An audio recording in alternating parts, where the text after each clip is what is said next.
Thank you, Madam Chair. Good afternoon.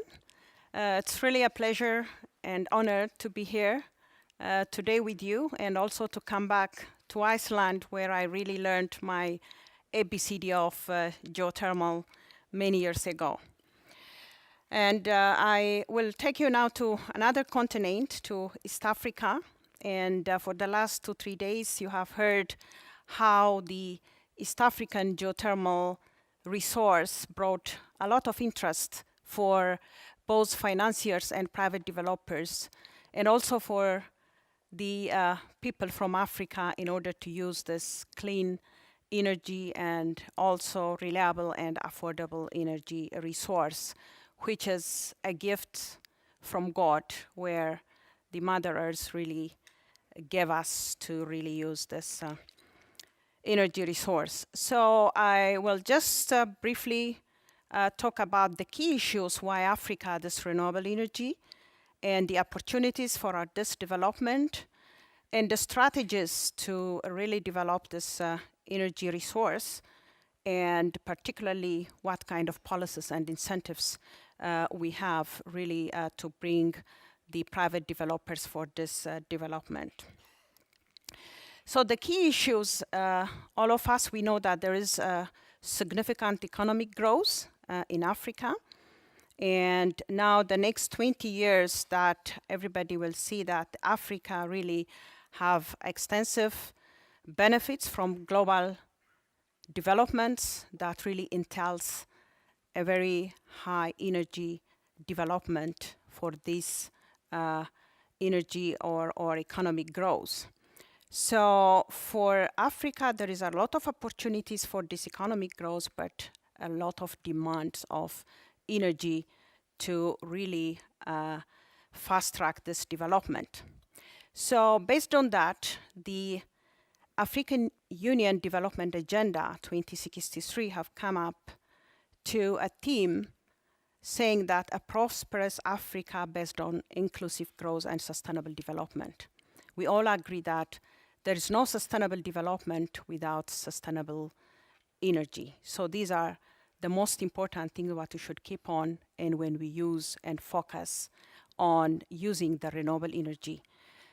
Africa is endowed with a different renewable energy or non-renewable energy resources that includes our hydropower, geothermal, solar, wind, biomass, and others. So the idea here is now Africa has really put a strategy how to really mix this energy resources and make it available for its economic growth. So the development objective of this renewable energy initiative in the continent is to really grow of the markets of renewable energy, both in terms of renewable energy mix and energy efficiency. This is with the overall goal is to eliminate or to eradicate poverty and to really fast track the economic growth and sustainable development as well.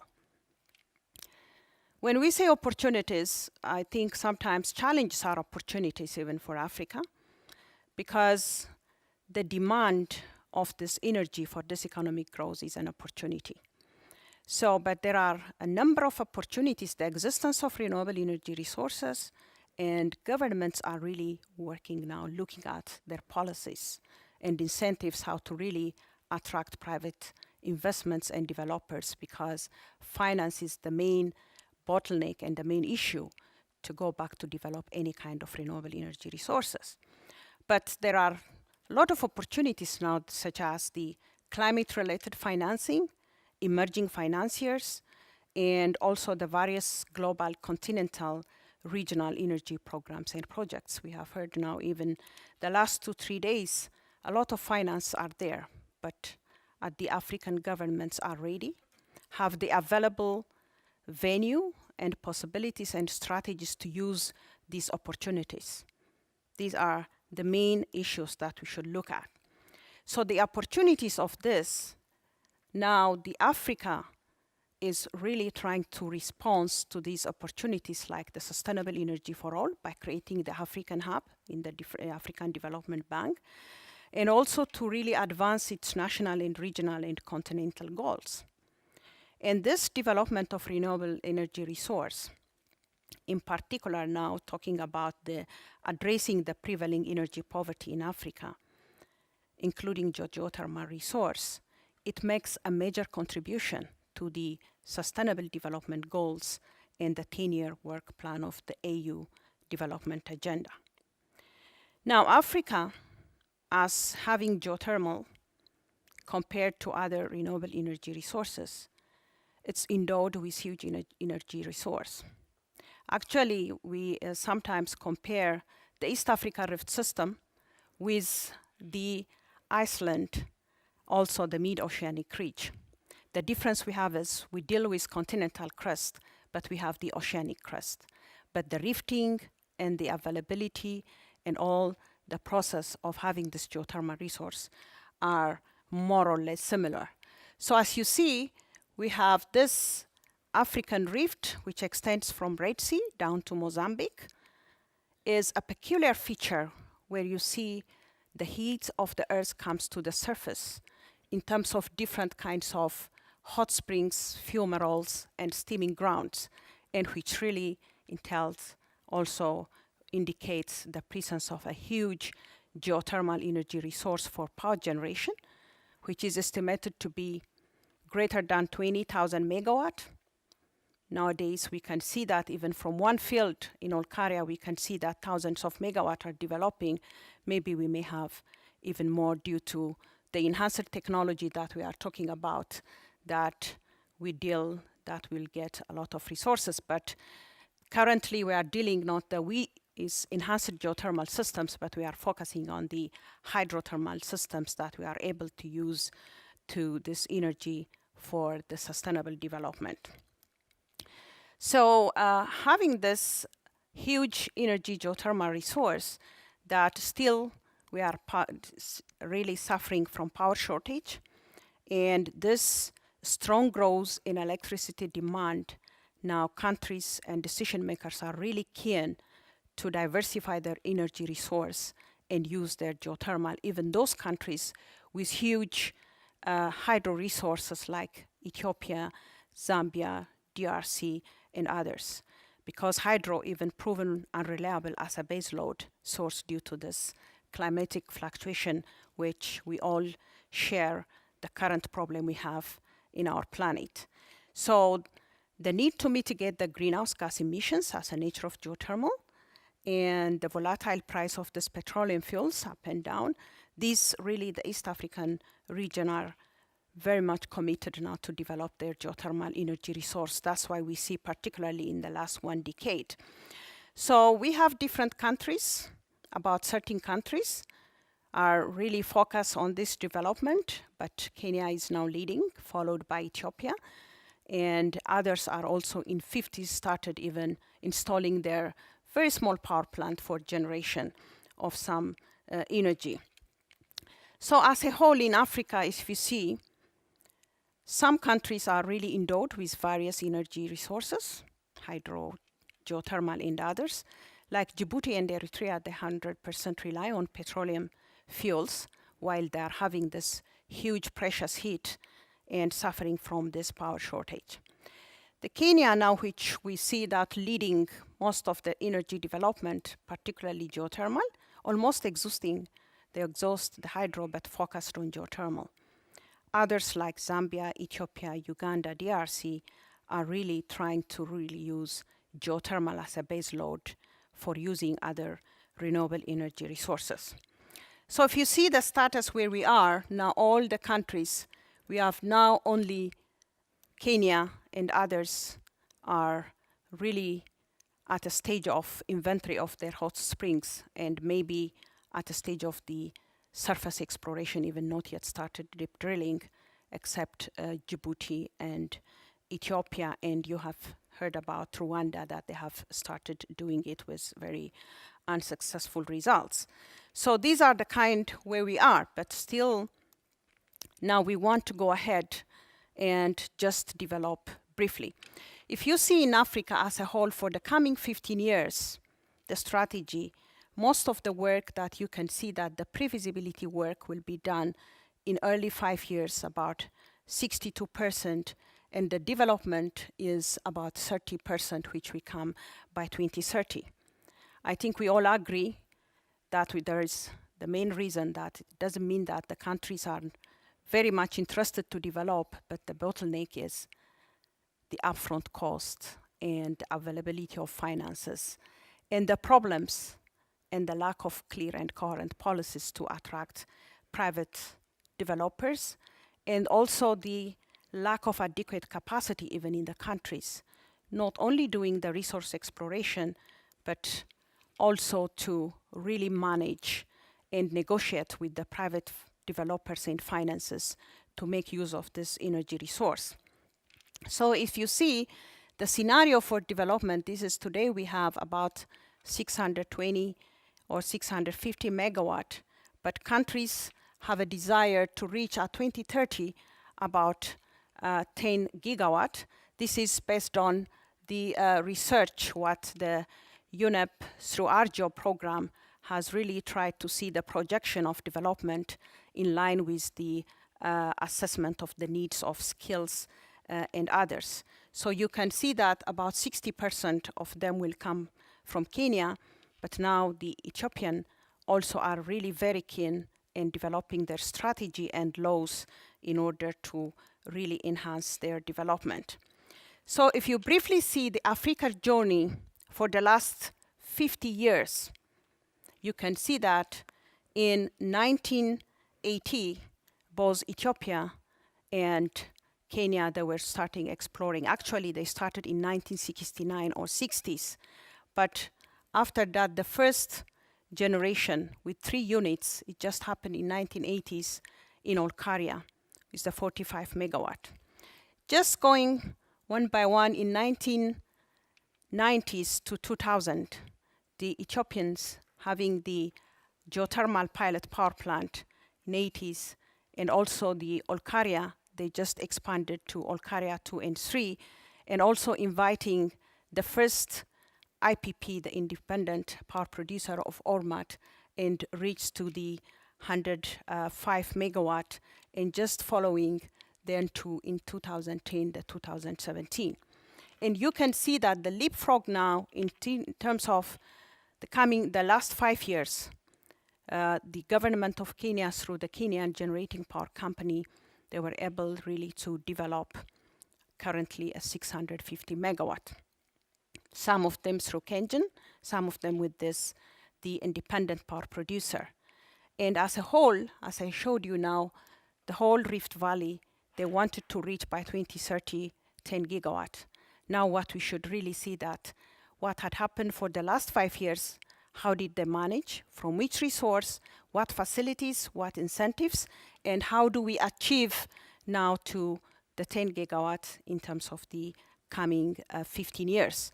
And we have now even the African side event after this session. Maybe you can come and listen from different countries what are the possibilities and the incentives they have in order to develop, and also the support they require from all development and investment banks. So these are the main question now. Do we have really enough resource?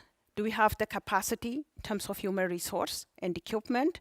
Do you have the necessary financiers which are really coming up, and also reduce the risk mitigation facilities?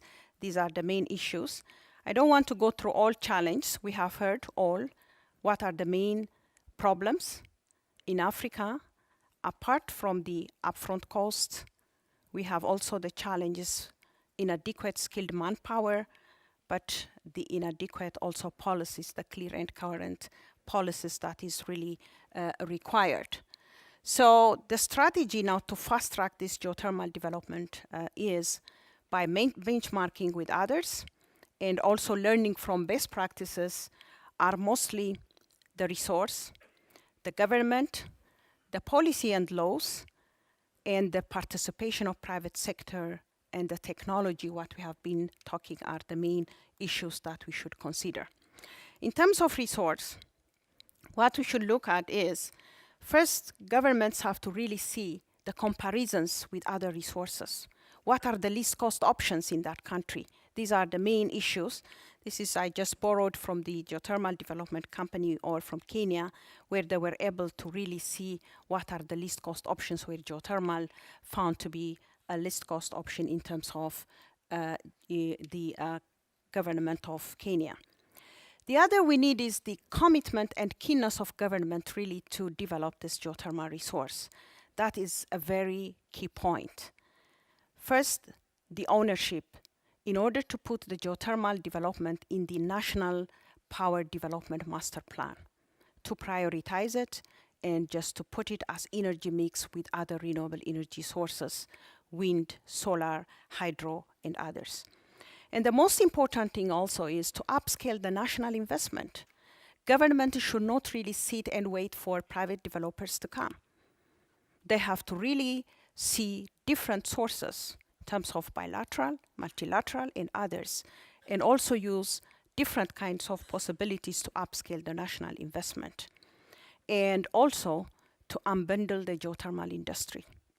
We are seeing now it's coming to different countries where at the downstream side, where the construction, generation, transmission, and distribution lines are really coming unbundling, because that is the key point where we can come to generate power and really give and provide to its nations this geothermal energy with other energy resources.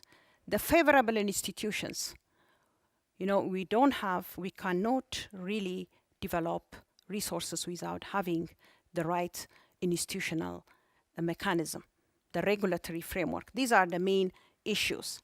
If you see in East Africa, the legislation and the regulation, if you see that the only geothermal act we have is now in Kenya, and the others, most of the countries, they think that we have a geothermal law, but most of them that they are mining law, which is managed by the mining law and considering geothermal as one of the natural resources. But when it comes to implementation, it has its own pros and cons. So the appropriate institutional framework in the Geothermal Act specifically should be developed. And it's good to see that a number of countries are focusing on that, including Ethiopia. And that will be a right vehicle now to attract this private developers and good investment. Because the successful development of this resource can only be governed by laws and fulfilled by appropriate institutions. Unless we develop this, there won't be the right development of this issue. If we see policy, and now this is the theme of this session, is that we have to really put geothermal as the long-term least cost power master development plan, where we see in Kenya. We have to see also in different parts of the countries, and also to be reflected in different regional power pools, like we have now the East African power pools and others. This should be a very good mechanism to develop the strategy.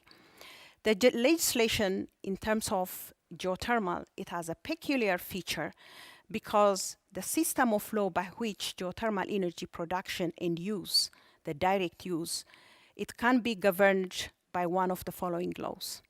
Geothermal, when we talk about the resource, it is mining law, because we are dealing to the geothermal exploration and the disposal of the unspent fluid, or the disposal of fluid. The other is the downstream, the electricity law. These are either to marry these two laws together as a geothermal act, or to have the right laws where it accommodates both the resource exploration and the development that includes all generation, transmission, distribution, and consumption.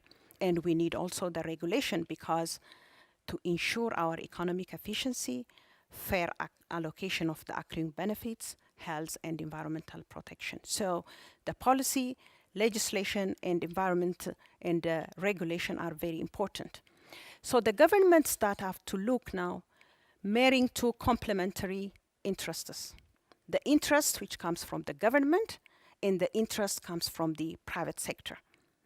The concerns for the government is to expand the electricity supply and to really achieve the modern universal access at lowest possible cost to consumers. And the concerns are primarily economic and social.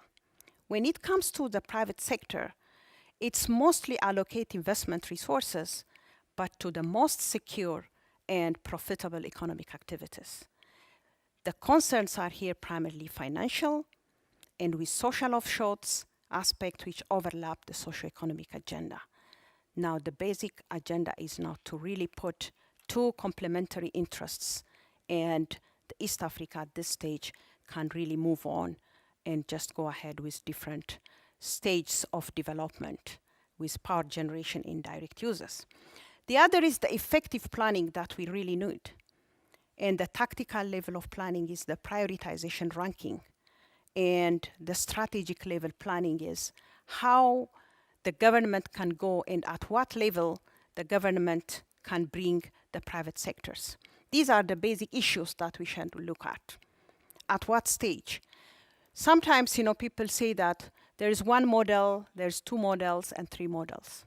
Each prospect has its own personality, and the governments have their own strategies, and they can really accommodate in that aspect. If you see, for example, now, we can see what level we can bring the private sector.